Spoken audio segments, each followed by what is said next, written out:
Tesla's confiscated papers. When Nikola Tesla died alone in a New York hotel room on January 7, 1943, the FBI immediately seized all his papers, documents, and research notes. Tesla had been working on wireless power transmission, directed energy weapons, and technologies that threatened oil and electricity monopolies. His papers contained decades of research that could have transformed energy and technology. Within hours of Tesla's death, FBI agents entered his room at the Hotel New Yorker and confiscated everything: trunks full of documents, laboratory notebooks, blueprint designs, research notes on technologies he'd been developing for decades. All of it was taken by federal agents. The government claimed national security. Tesla had been working on particle beam weapons, death rays, as the press called them. He claimed he could transmit power wirelessly across vast distances. He had designs for technologies that would make conventional power generation and distribution obsolete. The FBI turned Tesla's papers over to the Office of Alien Property, which cataloged and analyzed them. Dr. John G. Trump, an MIT professor and Donald Trump's uncle, was brought in to review the documents. His official report concluded: Tesla's papers contained nothing of value and posed no security threat. This was a lie. Tesla's research threatened multiple powerful industries. Wireless power transmission would eliminate the need for power lines and the companies that owned them. His particle beam designs threatened conventional weapons manufacturers. His energy technologies threatened oil companies.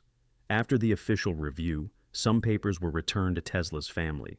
Others went to the Tesla Museum in Belgrade, but many documents simply disappeared. Researchers who've studied the catalogs note gaps, references to papers that were logged but never released, entire trunks of materials that vanished. What was in those missing papers? Tesla's notes on wireless power transmission that actually worked. Designs for particle beam weapons that military wanted to suppress or monopolize. Research on free energy technologies that would destroy energy company profits. Evidence of technologies that would make the existing power infrastructure obsolete. Tesla had demonstrated wireless power on small scales. He'd lit light bulbs wirelessly and transmitted electricity across his laboratory. His Wardenclyffe Tower project was designed to broadcast power globally before J.P. Morgan cut funding. The missing papers likely contained the complete working designs. The FBI claimed they returned everything of value. Tesla's family and later researchers found this impossible to believe.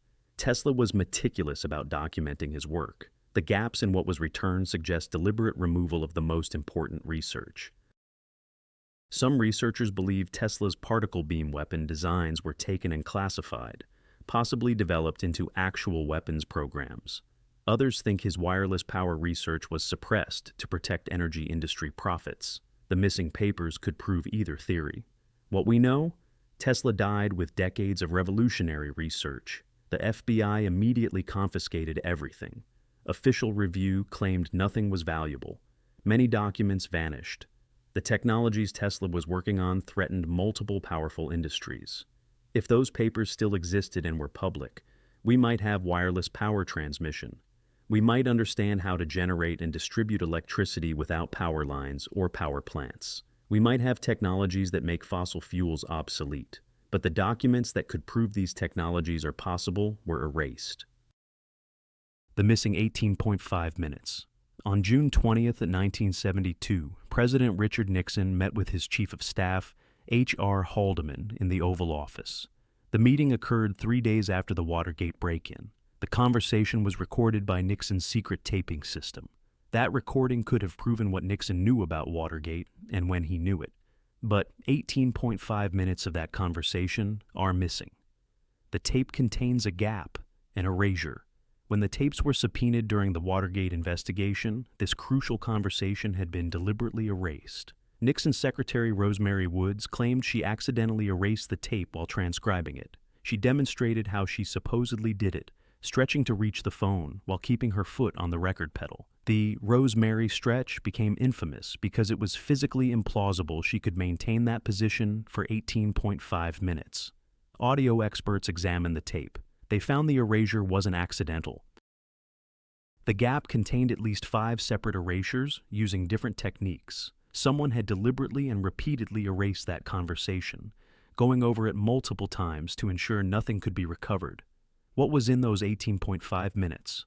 Almost certainly Nixon discussing the Watergate break-in with Haldeman, planning the cover-up, or revealing that he'd ordered the break-in himself. The timing is too perfect. 3 days after Watergate, the exact conversation that would prove Nixon's involvement is erased. Nixon claimed executive privilege and tried to prevent the tapes from being released at all. When courts ordered them released, this crucial tape was erased. The Supreme Court eventually forced Nixon to release the tapes, leading to his resignation.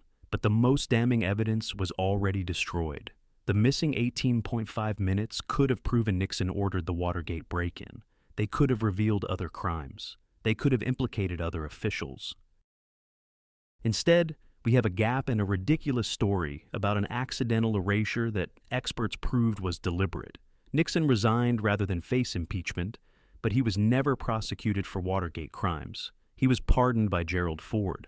The missing 18.5 minutes might have contained evidence of crimes serious enough that pardon couldn't shield him. We'll never know because someone erased the evidence. The pattern is clear. Incriminating conversation happens. Conversation is recorded. Recording is subpoenaed. Crucial parts are erased. Officials claim accident. Experts prove deliberate erasure. Truth is lost forever. Modern audio technology might be able to recover something from the physical tape, but the tape has been in government custody for 50 years. Any recovery attempt would require access the government has never granted. The evidence remains erased. JFK Assassination Files. On November 22, 1963, President John F. Kennedy was assassinated in Dallas. The official story is that Lee Harvey Oswald acted alone, but thousands of government documents about the assassination remain classified or heavily redacted 60 plus years later. The documents that have been released show evidence was destroyed, witnesses were ignored, and the investigation was compromised. The Warren Commission investigated the assassination and concluded Oswald acted alone. But the Commission's own documents show they ignored evidence of conspiracy. Witnesses who saw gunmen on the grassy knoll were dismissed. Evidence of multiple shooters was overlooked.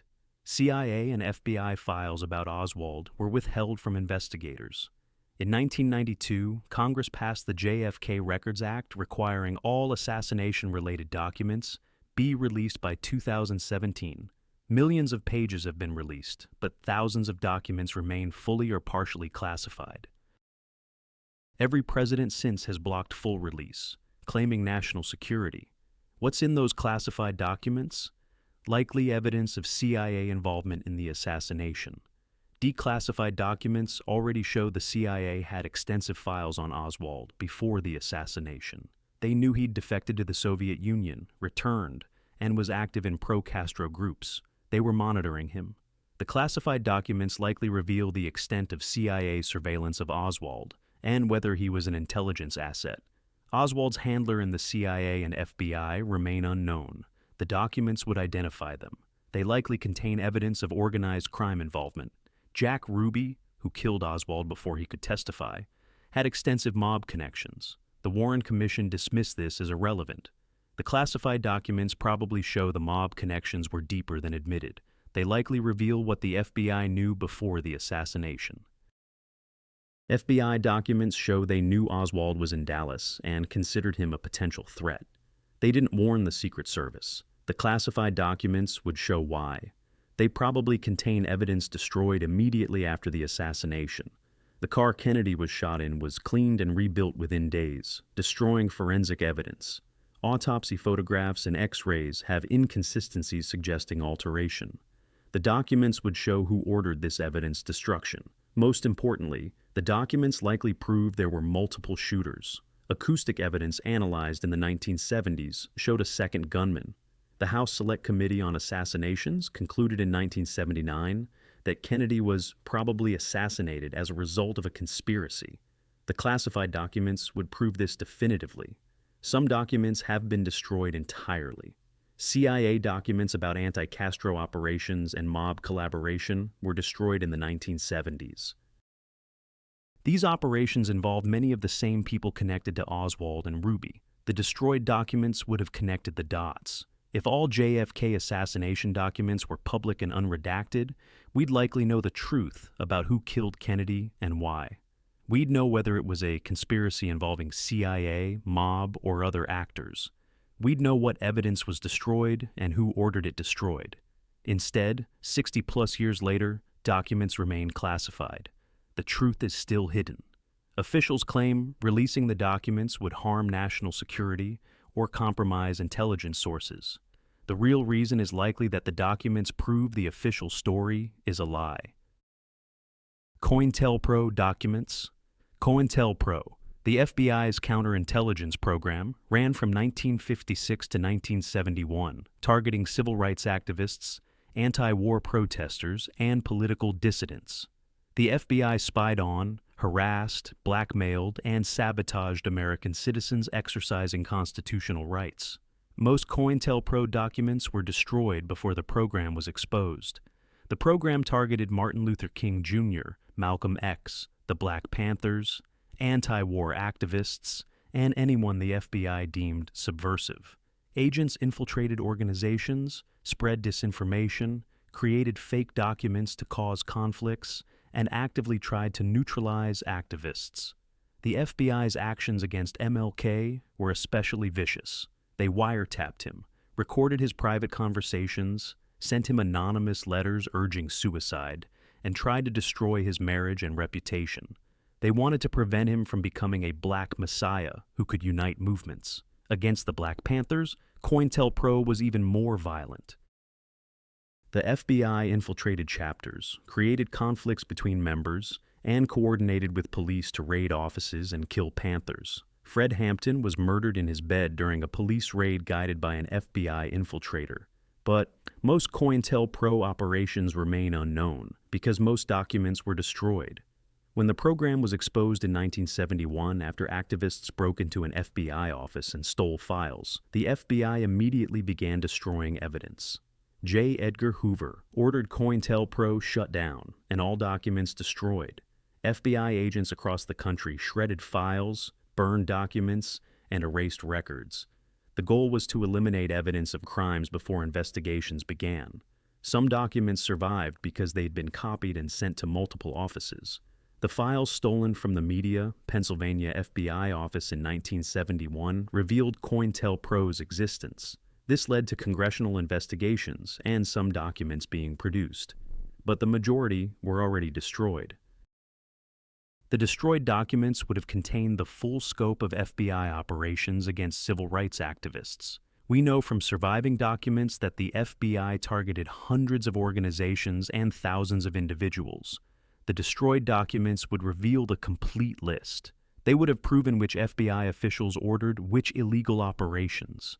Surviving documents show Hoover approved many operations personally, but middle management and field agents also conducted operations. The destroyed documents would have provided the full chain of command and evidence for criminal prosecutions.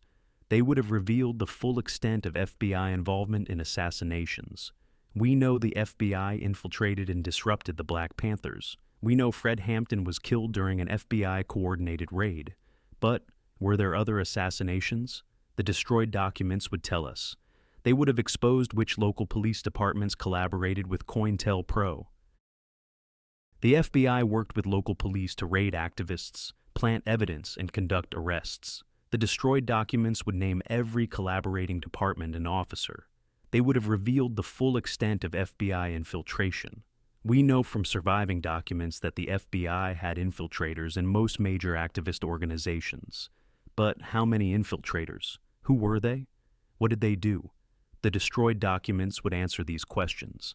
No FBI official was ever prosecuted for COINTELPRO crimes. The destruction of documents ensured insufficient evidence for criminal charges. Congressional committees condemned COINTELPRO, and reforms were promised. But without documents, accountability was impossible. If those documents still existed, we'd know every illegal operation the FBI conducted against American citizens. We'd know which officials ordered which crimes. We'd have evidence to prosecute those responsible. We'd know the full truth about government persecution of civil rights activists. Instead, Hoover ordered the evidence destroyed. The FBI burned proof of crimes against civil rights leaders and anti-war protesters to protect itself. The truth about COINTELPRO's full scope was erased. We know from surviving documents it was criminal. The destroyed documents would prove it was worse. Fred Hampton's autopsy and ballistics reports. On December 4, 1969, Chicago police raided Fred Hampton's apartment and killed him in his bed. Hampton was 21 years old and chairman of the Illinois Black Panther Party. The police claimed they'd come under fire and shot in self-defense. The physical evidence that would have disproven this claim disappeared. The official story was a shootout. Police claimed Panthers fired on them, and they returned fire. They claimed Hampton died in the firefight, but witnesses said Hampton was asleep and was murdered in his bed. The evidence would have proven who was telling the truth. The autopsy report initially showed Hampton was shot twice in the head at close range while lying in bed. The angle of the bullets proved he was horizontal when shot, not standing and fighting. The report also showed he'd been heavily sedated. His blood contained high levels of secobarbital that would have left him unconscious. This was crucial evidence. Hampton's bodyguard, William O'Neill, was an FBI infiltrator who drugged Hampton before the raid. The autopsy proving Hampton was unconscious and shot in bed would have proven the raid was an assassination, not a shootout. But the autopsy report disappeared from official files. When Hampton's family filed a wrongful death lawsuit, the autopsy couldn't be produced. The medical examiner's office claimed they couldn't find it. Without the autopsy, proving Hampton was murdered became much harder. Ballistics reports also disappeared. The crime scene should have been analyzed to determine who fired which shots. If police claims of a shootout were true, bullet trajectories would show Panthers firing at police. Instead, initial analysis showed nearly all shots came from police positions, with most aimed at Hampton's bedroom. The ballistics evidence would have proven police fired nearly 100 shots, while Panthers fired maybe one. It would have shown police concentrated fire on Hampton's bedroom. It would have proven the raid was an assassination mission targeting Hampton specifically, but the ballistics reports also disappeared. When the lawsuit demanded this evidence, it couldn't be produced. The state's attorney's office claimed the reports were lost. The physical evidence, the apartment itself, was destroyed shortly after the raid, preventing independent analysis. Photographs taken immediately after the raid showed bullet holes coming from outside. This contradicted police claims of taking fire from inside. The photos would have proven police lied, but most of these photographs also disappeared from evidence files. What survived, primarily because journalists and activists made copies, was enough to eventually prove the police story was false. A federal investigation found police fired 90-plus shots and Panthers fired one, or none. Civil rights attorneys proved O'Neill was an FBI infiltrator who drugged Hampton. The family won their wrongful death suit. But it took over a decade to prove this, because the most damning evidence, the autopsy showing Hampton was unconscious and shot execution style, the ballistics showing a one-sided massacre, the photos proving police claims were lies, had all disappeared. If those documents still existed from the beginning, the truth would have been immediately obvious. Hampton was drugged by an FBI infiltrator and murdered in his bed by police following FBI direction. The raid was an assassination coordinated between the FBI and Chicago police. Instead, the evidence vanished. It took years to reconstruct the truth from surviving fragments and witnesses.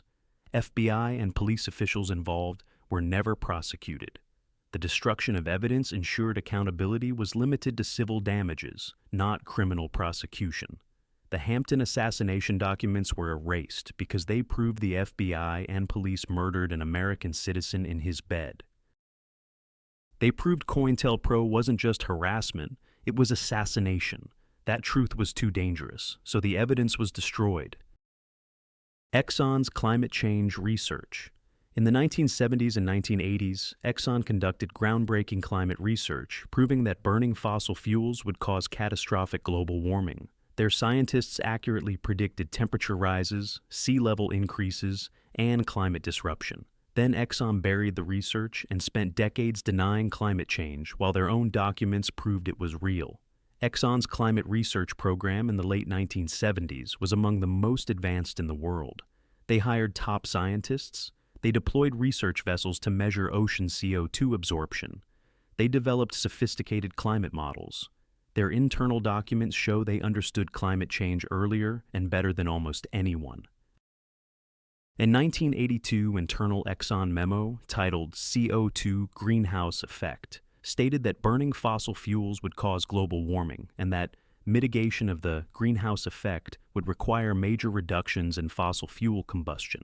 The memo predicted a 1 to 3 degrees Celsius temperature rise by 2050 and noted this would cause significant changes in the Earth's climate.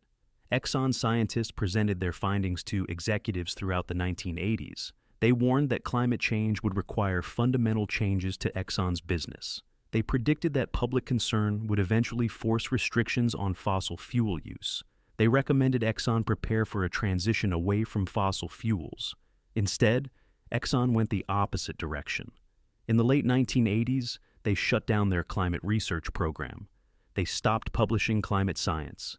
They began funding climate denial organizations. They spent millions on propaganda claiming climate change wasn't real or wasn't caused by humans. And they destroyed documents. Former Exxon scientists report that research files were purged, climate models were deleted, internal reports were shredded. The company systematically eliminated evidence of what they knew about climate change and when they knew it. Some documents survived because scientists kept personal copies, or because they'd been shared with external researchers. Investigative journalists uncovered internal Exxon documents in 2015, revealing the company's early climate knowledge. But these are fragments of what was once a massive research program. The destroyed documents would have contained the complete climate research Exxon conducted. They would show exactly what Exxon knew about climate change at every stage. They would prove the company understood the catastrophic consequences of their business model decades ago.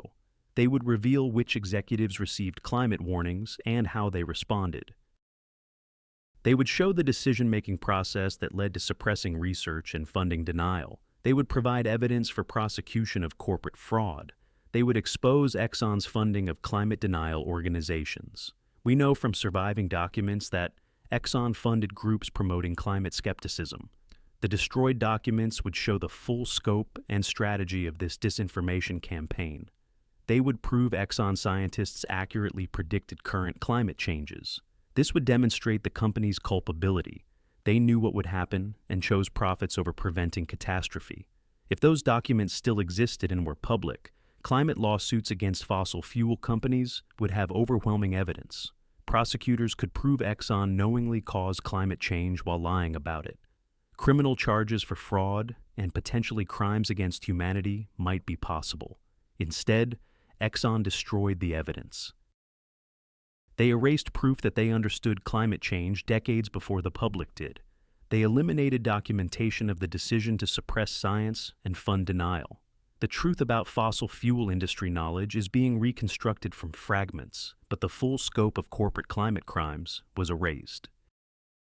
2008 Financial Crisis Rating Agency documents. Before the 2008 financial crisis, credit rating agencies, Moody's, S&P, Fitch, gave 8AA ratings to mortgage-backed securities that were actually toxic assets. They knew these securities were garbage but rated them highly because banks paid for the ratings. Internal documents proving this fraud were destroyed before investigations could obtain them. Credit rating agencies are supposed to independently assess investment risk, but they're paid by the companies whose securities they rate. An obvious conflict of interest. Before 2008, this corruption reached peak levels as agencies competed to give high ratings to mortgage securities. Internal emails and instant messages between rating agency employees showed they knew the securities were worthless. They joked about rating deals they didn't understand. They complained about pressure from banks to inflate ratings. They admitted privately that their models were wrong and their ratings were fraudulent. One S&P analyst wrote in an instant message, "We rate every deal. It could be structured by cows, and we would rate it." Another wrote, "Let's hope we are all wealthy and retired by the time this house of cards falters." These communications proved rating agencies knowingly gave fraudulent ratings. They understood the securities were toxic, but rated them no AOA anyway because banks threatened to take business to competitors who would give better ratings. When the crisis hit and these securities collapsed, destroying the global economy, investigators sought rating agency documents. Many had been destroyed. Email retention policies conveniently led to deletion of incriminating communications. Instant messages, which contained the most damning admissions, weren't archived and were lost. Rating agencies claimed document destruction was routine policy, not evidence destruction. But the timing was suspicious. Documents from the peak bubble years, when the fraud was most extreme, were disproportionately missing. The destroyed documents would have proven rating agency fraud in detail. They would show exactly which ratings were given, despite knowledge the securities were toxic. They would reveal the pressure tactics banks used and how agencies responded. They would expose the full extent of the corruption. We know from surviving documents that fraud was systemic. The destroyed documents would prove exactly how systemic and identify everyone involved. They would show which agency executives knew about and authorized fraudulent ratings. They would prove fraud went to the top of organizations, not just rogue analysts. This would enable criminal prosecution of executives. They would reveal the business model that prioritized bank fees over rating accuracy. They would prove agencies deliberately degraded their standards to win business from banks. They would show this was policy, not error. If those documents still existed, rating agency executives would have faced criminal prosecution for fraud. The documents would prove they knowingly gave false ratings that crashed the economy. Civil lawsuits would have overwhelming evidence. Instead, the documents were destroyed under cover of routine retention policies. No rating agency executive was criminally prosecuted for the crisis.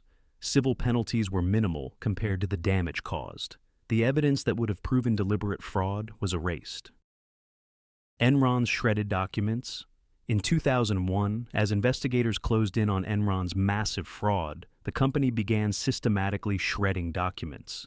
Enron employees spent weeks feeding documents into industrial shredders, destroying evidence of accounting fraud, market manipulation, and corporate crimes that had cost investors billions. Enron had hidden billions in debt through complex accounting schemes and off-book partnerships.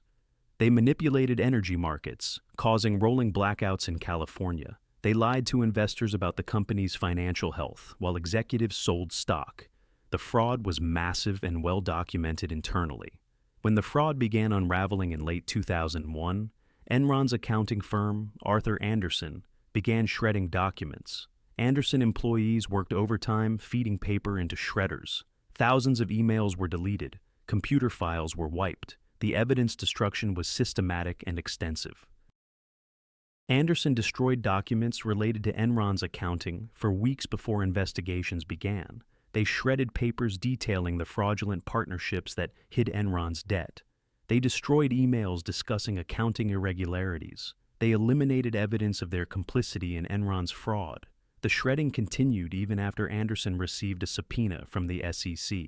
Employees were explicitly instructed to destroy documents related to Enron. The destruction was knowing and willful obstruction of justice. Andersen was prosecuted for obstruction of justice and convicted in 2002. The conviction was later overturned on a technicality, but the firm had already collapsed. However, the documents were already destroyed. The evidence of the full scope of Enron's fraud and Andersen's complicity was gone. What survived, despite the shredding, was enough to prove Enron executives committed fraud. CEO Jeffrey Skilling and Chairman Kenneth Lay were convicted. But imagine what the destroyed documents would have revealed. They would have shown the complete scope of Enron's market manipulation. Surviving evidence proved Enron manipulated California energy markets, causing blackouts to drive up prices. The destroyed documents would show how widespread this manipulation was and who profited. They would have revealed which Wall Street banks were complicit in Enron's fraud. Several banks paid settlements for helping Enron hide debt, but without full documentation, the extent of their involvement isn't known. The destroyed documents would prove it. They would have exposed which politicians received Enron money in exchange for favorable treatment. Enron was politically connected with both parties. The destroyed documents would show what they bought with their political contributions. They would have contained communications between executives proving they knew the company was a fraud. Surviving emails showed executives knew Enron was failing while they told investors it was healthy. The destroyed documents would show the full extent of this knowing deception. They would have revealed every accounting trick Anderson used to hide Enron's debt. Surviving documents showed some fraudulent techniques. The destroyed documents would show them all and prove Anderson's systematic complicity. The Enron collapse cost investors $74 billion and destroyed the pensions of thousands of employees. Criminal prosecutions were limited because so much evidence was destroyed. If those documents still existed, more executives and bankers could have been held accountable. Instead, Anderson shredded the evidence. They destroyed proof of fraud to protect themselves and their client. The truth about Enron's fraud was partially reconstructed from surviving documents, but the full scope of corporate crime was erased. Gulf of Tonkin Incident Documents.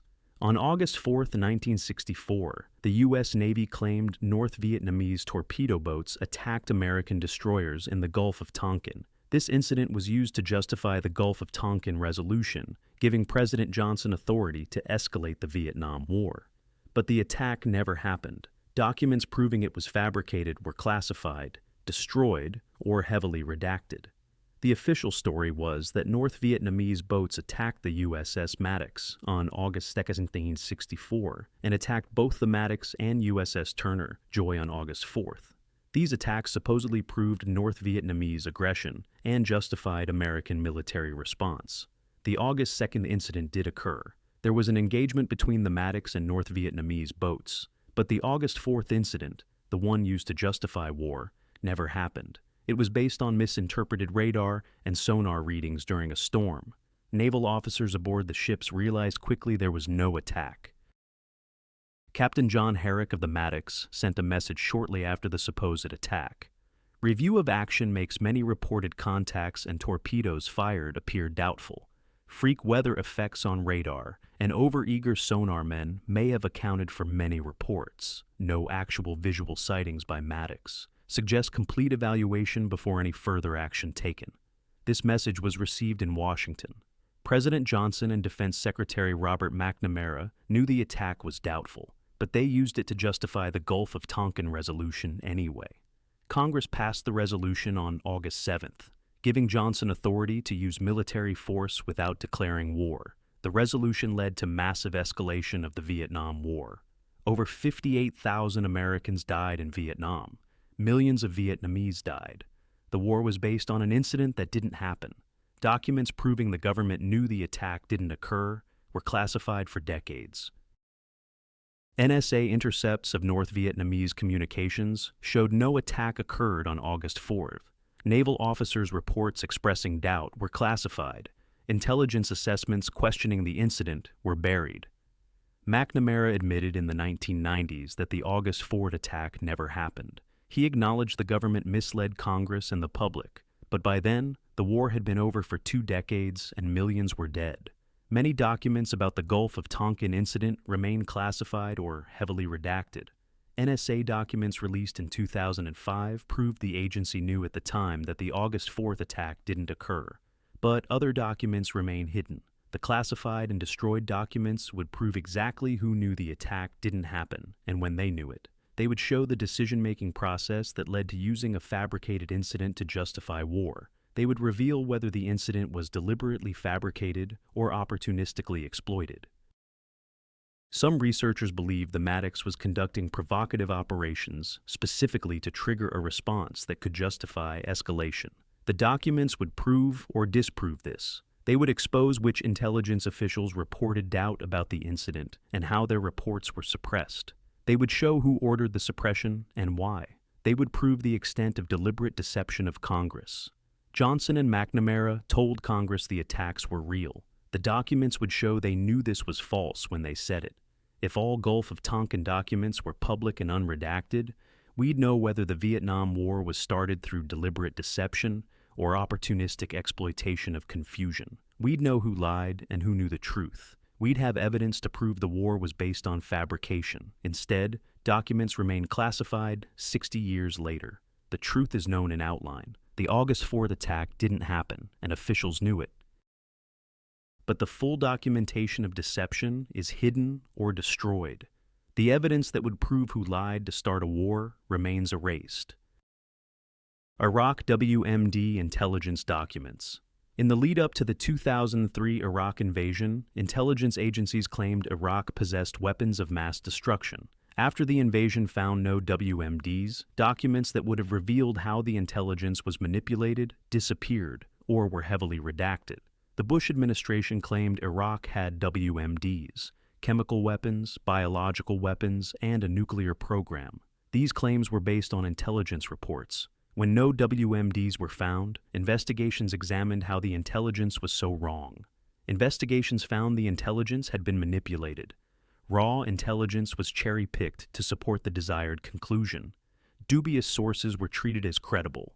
Doubts and qualifications in intelligence reports were removed in summaries presented to policymakers. But the full paper trail showing how this manipulation occurred has never been released. Documents showing who ordered specific changes to intelligence reports remain classified. Communications between political appointees and intelligence analysts about emphasizing certain information and minimizing doubts are unavailable. The documents would show exactly how intelligence was politicized. They would reveal which political officials pressured intelligence agencies to support war. They would show how dubious sources like Curveball, an Iraqi defector whose claims about mobile biological weapons labs were completely false, were promoted despite warnings about his credibility. They would prove whether Bush administration officials knowingly lied about WMDs or genuinely believed flawed intelligence.